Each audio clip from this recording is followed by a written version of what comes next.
Well, now we've seen a lot of trouble shots. And for our purposes here, we can't go over the tree, we can't go to the right, and we can't go to the left, and we can't hit a normal shot. So we're going to have to go on the water, meaning we're going to skip it across the water. Now we're going to skip it across the water with the ball above our feet and our right foot a little higher than our left foot, and we've seen all those shots. And, of course, we're going to make it go right across the water, skip up onto the green, and naturally, we're going to make a one putt. Let's try it. The ball's higher than our feet, and it's a little to the back as we take the club, and here we go. Oops. The ball had a cut in it, and that's why it dove into the water. You have to have a perfect golf ball to make this shot work. So we'll try it one more time. This time, we do not have a cut in the golf ball.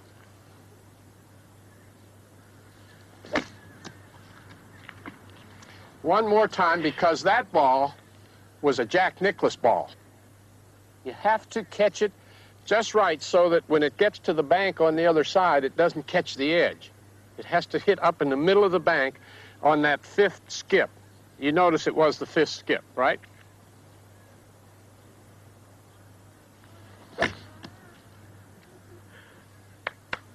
There we go, and a one putt for a birdie. Welcome to this episode of Golfin Around. We're here in beautiful Orlando, Florida, home to the Bay Hill. Well, you know where it is. It's Arnold Palmer's backyard. Take a look at this year's Arnold Palmer Invitational. Then we're going to head down the road a little bit and get some gumbo going on Bourbon Street as we look at the Audubon Golf Trail.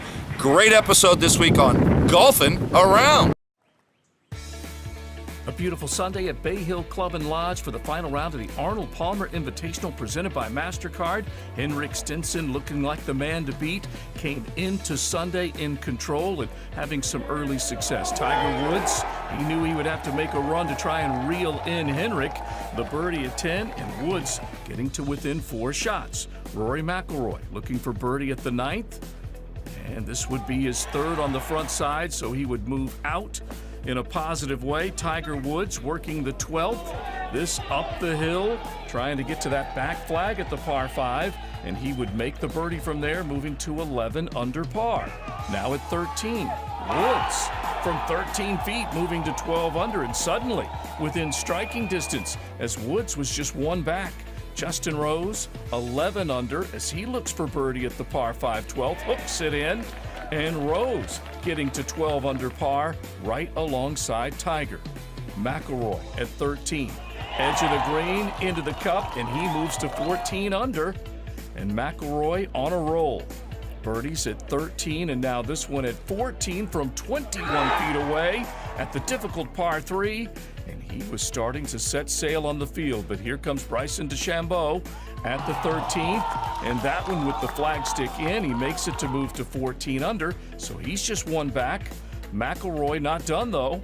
A pair of birdies at 13 and 14 make it 3 in a row as he holes out from off the green at 15, and Rory to the top of the leaderboard. Woods had a chance, but a couple of lost shots. It wasn't to be, but he does finish with a par at 18 and a 10 under score at a place he's won 8 times. DeChambeau at 16. This for eagle at the par 5. Looked like it would never get there, and it falls in for an eagle 3. And suddenly, DeChambeau within a shot.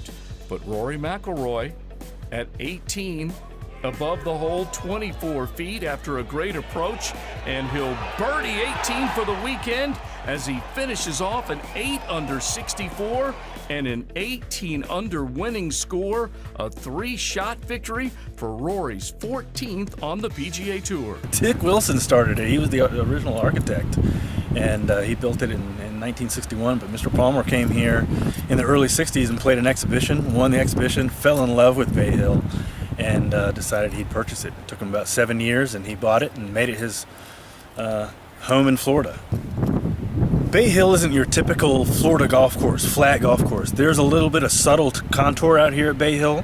So you get elevated tees like on hole 3, There's some good roll on hole 6. 16, 17, and 18 at Bay Hill are pretty epic. That's where there's a lot of drama. You have a reachable par 5 in 16. All the pros can reach here in 2 pretty easily.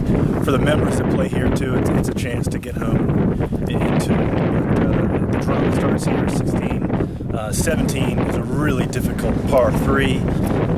Well over 200 yards from the back tee to a really burned out green. As you can see behind us, there's a big beach bunker that fronts the green. You really have to hit a quality golf shot to get it on the green to make your 3 here. And obviously 18 is a very long, demanding par 4. There's been a lot of drama on that par 4 over the years, with Robert Gamez holding out against Greg Norman, to even this year with Rory's putt that mirrored a lot of Tiger's finishes. Well, it was his home. He was ever present here. You'd see him in the grill room, you'd see him on the driving range, you'd see him around the halfway house. You'd see him in the morning having breakfast. He was always greeting the members and the guests. His aura was just entwined with this place, and I think even to this day, you still feel him here. Wow, he was just such a wonderful human being. He was someone that gave a lot of his time to everybody, whether it was other players, just people on the street. He gave people his time, his energy. He's going to be known for an inspirational figure, not only within the golf world, but outside of the golf world. Obviously, his philanthropic endeavors with the hospitals is huge. So I think he's going to be viewed favorably for years to come.